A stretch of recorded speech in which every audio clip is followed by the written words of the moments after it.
Ciao, today I'm cooking something which is considerably healthier than any chicken nuggets you can buy in supermarkets.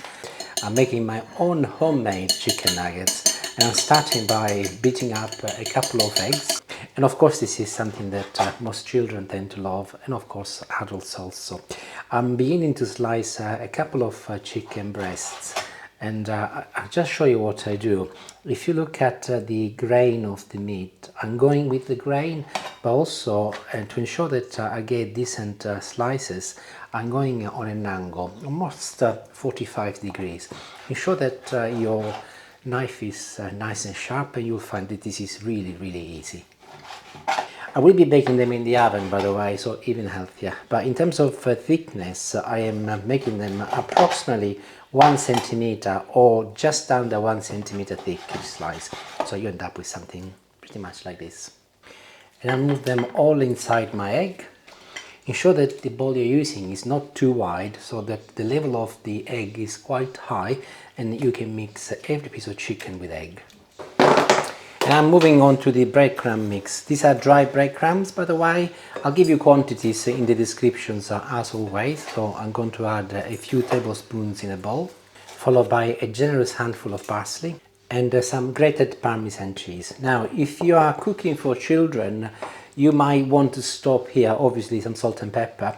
But if you are cooking for adults, you might want to add some garlic, or if your children like garlic, by all means, ask them, I suppose. So I'm going to crush in 1 clove, and also, as I'm cooking for adults today, I've got a little chili pepper, not very big, and this is also mild. So I'm going to chop in tiny little pieces, about 1 millimeter little circles. And I can add it also. You can substitute, by the way, the chili pepper with some chili flakes, but not a lot. And followed by a little salt, not a lot, as the Parmigiano is quite salty, and some pepper. I'm giving everything a good mix, and this is ready. Chicken is here, and I'm going to pick it by hand, by the way, to ensure that I drain as much of the egg as possible, otherwise I'll end up making a mess. And I'll start moving it progressively into my bowl with the breadcrumbs. And this is great because the chicken marinated with the egg for a few minutes and has absorbed a lot of the moisture. So that's done, and I'll go in now and I'll mix everything together using my hands until every piece of chicken has been coated with the breadcrumb mix. This is considerably more satisfying, easier and quickly than of course doing each piece individually. So there you go, so this is done. I have lined up an oven tray with some baking paper, but before I start I'm going to apply some olive oil, and I've got a little brush over here, and I'm going to spread it across the entire surface of my paper, just like this. This will ensure that my chicken will cook from the bottom but also from the top. And I'm carefully laying them so that they do not overlap on top of the paper. So just do a little bit of paper and space management. So this is ready. I've got the olive oil back here, and I'm going to now go on top of my chicken and making sure that I drizzle enough olive oil so that it cooks on the top also. I'm turning the oven on 180 degrees. Mine is fan. If yours is a normal conventional oven, 200. And I'll wait until it reaches temperature, and I'll place them in for a total of 20 minutes. But after the first 10 minutes, I'll go along and turn them all over so that they become beautiful and crispy also from the underneath. They will cook regardless, it depends on how crispy you want them.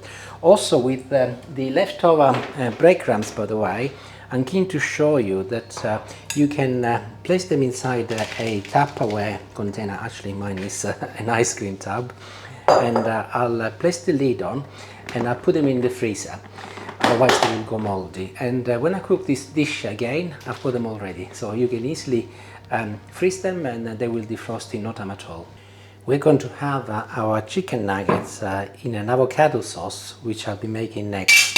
So this is a very ripe avocado, by the way, and I'm going to remove the skin just using my fingers. You can see how ripe it is. So there it goes.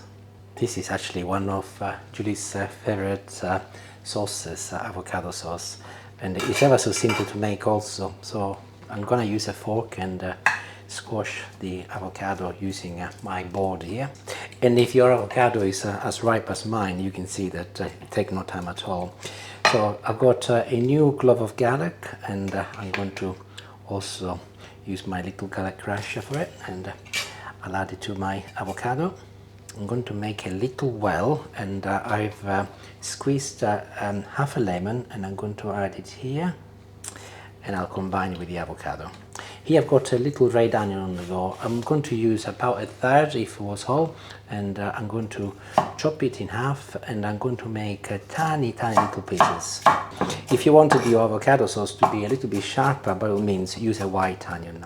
I often use red onions because they are a little bit sweeter, but I always say that they add a beautiful color to your food. But you can see what I'm doing. I'm going back with my knife, and I'm chopping in really small pieces, so that by the time it is mixed with my avocado, it's not too intrusive. And there it goes. Nearly there. This is my version of avocado sauce, of course, so I'm going to add a little Parmigiano, followed by a tiny little amount of salt, pepper of course, and I'll give this one final mix, and it is ready to go in a little glass jar. And before I finish, just a little dribble of olive oil, and I'll go back in and mix it all together. And of course, whenever you cook or whenever you do anything like this, absolutely imperative that you test it. And it is absolutely perfect.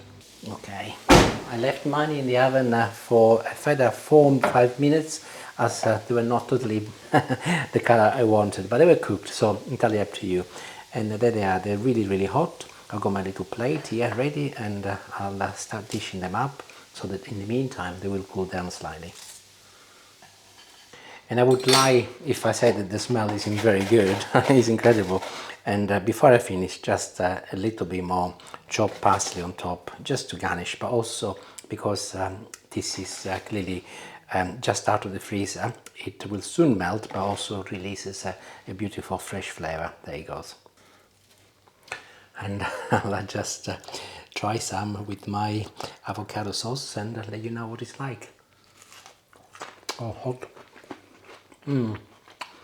They're lovely. They are really hot still, so if you leave them to cool down slightly, they will you will be able to appreciate the taste a little bit better. But if you make the avocado sauce in contrast with the avocado sauce, they are cooler, so they're delicious. Make them and let me know how you get on. And by the way, this will go straight in a playlist called The Young Ones, which is where I place lots of dishes suitable for children or young adults, or adults of course, just like this one. Anyway, thank you for watching, see you later, and buon appetito. Ciao ciao.